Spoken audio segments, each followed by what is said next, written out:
जय हिंद। ब्लड के पार्ट 1 में हम आपको ब्लड के बारे में समझा दिए थे। अब ब्लड के पार्ट 2 में हम आपको ब्लड के क्लॉटिंग यानी थक्का बनने के बारे में समझाते हैं।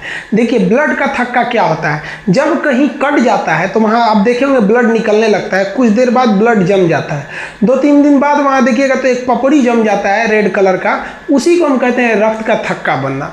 अगर यह थक्का नहीं बनेगा ना तो ब्लड निकलता ही जाएगा, रुकेगा ही नहीं, जिससे व्यक्ति की मौत हो जाएगी। तो इसी को कटने के बाद खून का जम जाना रक्त का थक्का कहलाता है। समझ में आ गया आप लोग को।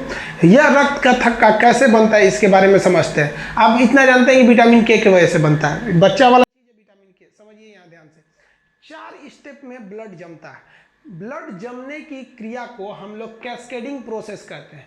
कैस्केडिंग प्रोसेस क्या होता है? ब्लड का जमने की क्रिया कैस्केडिंग कहलाती है। Clotting of blood is known as cascading. It takes 4 minute approx. 4 minute का ये समय लेता है ब्लड को जम जाने में। कहीं भी देखिएगा ना, कहीं कट जाएगा तो आप देखिएगा लोग दबा देते हैं। ये नहीं कि 2-4 दिन तक दबा के रखते हैं, नहीं, 5-10 मिनट दबा के रखते हैं ताकि खून का थक्का बन जाए, फिर छोड़ देते हैं, ब्लड आना रुक जाता है। तो ये था कैस्केडिंग प्रोसेस कहलाता है। इसके 4 स्टेप होते हैं।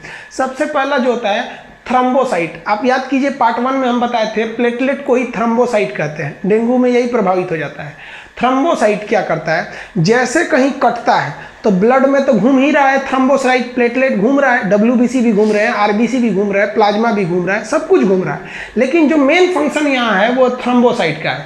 थ्रम्बोसाइट यानी प्लेटलेट जैसे कटता है तो वायु के संपर्क में आ जाता है, और वायु के संपर्क में आते वो बन जाता है थ्रोम्बोप्लास्टिन। थ्रम्बोसाइट वायु के संपर्क में आते क्या बन जाता है? थ्रोम्बोप्लास्टिन। स्टेप फर्स्ट कंप्लीट, ये हो गया थ्रोम्बोप्लास्टिन। अब स्टेप 2 में चलते हैं। इस थ्रोम्बोप्लास्टिन को यहाँ लाते हैं।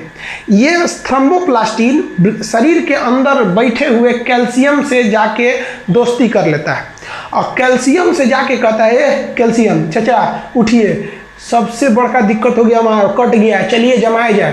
तो कहेगा कि हम कैसे जमाएंगे? तो कौन? थ्रोम्बोप्लास्टिन कहता है कि हमको एक आइडिया है। हमारे बॉडी में एक कुंभकर्ण है जो सो रहा है, उसका नाम है प्रोथ्रोम्बिन, इसको उठाइए। तो ये दोनों जाके उठाते हैं प्रोथ्रोम्बिन को, उठिए उठिए प्रोथ्रोम्बिन, उठ उठ उठ उठ उठ। तो प्रोथ्रोम्बिन सुतल रहता है, जैसे उठेगा तो उसे कहेंगे थ्रोम्बिन। सुतल है तो प्रोथ्रोम्बिन, उठ गया तो थ्रोम्बिन। अब थ्रोम्बिन को इन्फॉर्मेशन दिया गया है कि जैसे तुमको कोई उठाए तुम समझ जाना कहीं ना कहीं कट गया है ब्लड में। थ्रोम्बिन उठ जाएगा, कभी कट गया, कहाँ गए ये थ्रोम्बिन। अब तीसरे स्टेप में आ जाइए। तीसरे स्टेज में ये थ्रोम्बिन, अभी इन लोग का तो काम हो गया, ये थ्रोम्बिन जाके उठाएगा फाइब्रिनोजेन को, कहेगा फाइब्रिनोजेन उठ उठ उठ उठ उठ। फाइब्रिनोजेन को ये जाके उठाएगा, ये उठ उठ उठ। फाइब्रिनोजेन उठ जाएगा, कहे क्या हुआ? कहे कट गई, ब्लड निकल तो, कहा कट गया। तब ये जो थ्रोम्बिन है ये फाइब्रिनोजेन को उठा के एक्टिव कर देता है। जैसे ये एक्टिव हो जाता है तो इसे कहते हैं फाइब्रिन। क्या बन जाता है? फाइब्रिन। और यहीं पे कंप्लीट हो गया। ये जो फाइब्रिन होता है ये जाली के समान होता है, इस तरह से जाली के समान होता है फाइब्रिन।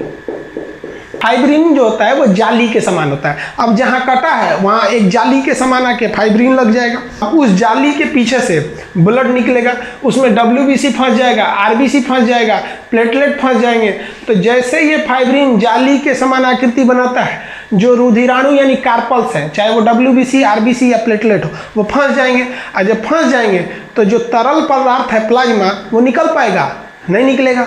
अब वही फंस के वहीं रह जाएंगे, प्लाज्मा निकल नहीं पाएगा, और ये WBC, RBC हवा में ऐसे सूख जाएंगे, जिसे हम लोग कहते हैं पपड़ी जम गया है। पूरी तरह नीचे एक चमड़ा बन जाता है। तो इस पपड़ी को नोच दीजिए, कोई दिक्कत नहीं है।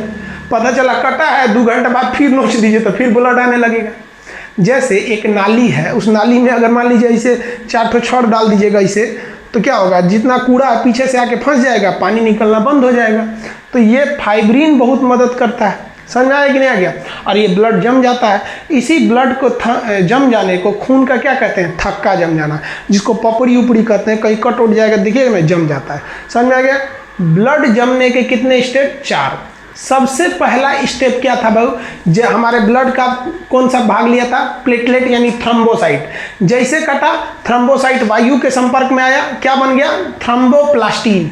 यह थ्रोम्बोप्लास्टिन कैल्शियम के साथ दोस्ती करके प्रोथ्रोम्बिन को एक्टिव कर दिया यानी जगा दिया, तो प्रोथ्रोम्बिन क्या बन गया, थ्रोम्बिन बन गया।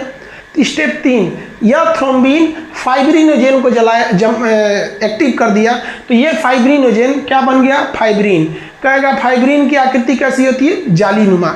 इसमें क्या जम जाता है, तो रुधिराणु जम जाते हैं और ब्लड क्या हो जाता है, थक्का बन जाता है। तो ब्लड के थक्का होने में कहाँ गया विटामिन के, तो बचपन में आदमी बहुत सुना था विटामिन के मदद करता है। तो देखिए ये सारी प्रोसेस को होने में विटामिन के बहुत महत्वपूर्ण भूमिका निभाता है। विटामिन के जो होता है ना, वो बहुत ज़्यादा कहता है हाँ हाँ सारी क्रिया को कहता है जल्दी जल्दी करो।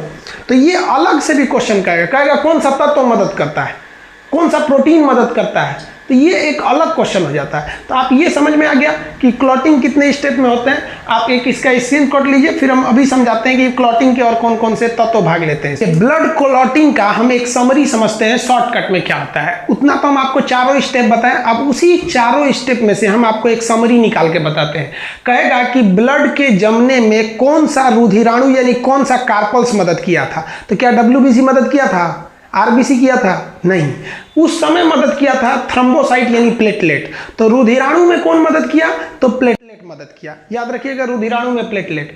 प्रोटीन में कौन प्रोटीन, तो देखिए फाइब्रिनोजेन और प्रोथ्रोम्बिन। फाइब्रिनोजेन बन गया था फाइब्रिन और प्रोथ्रोम्बिन बन गया था थ्रोम्बिन, यानी ये दोनों प्रोटीन हैं जो मदद किए।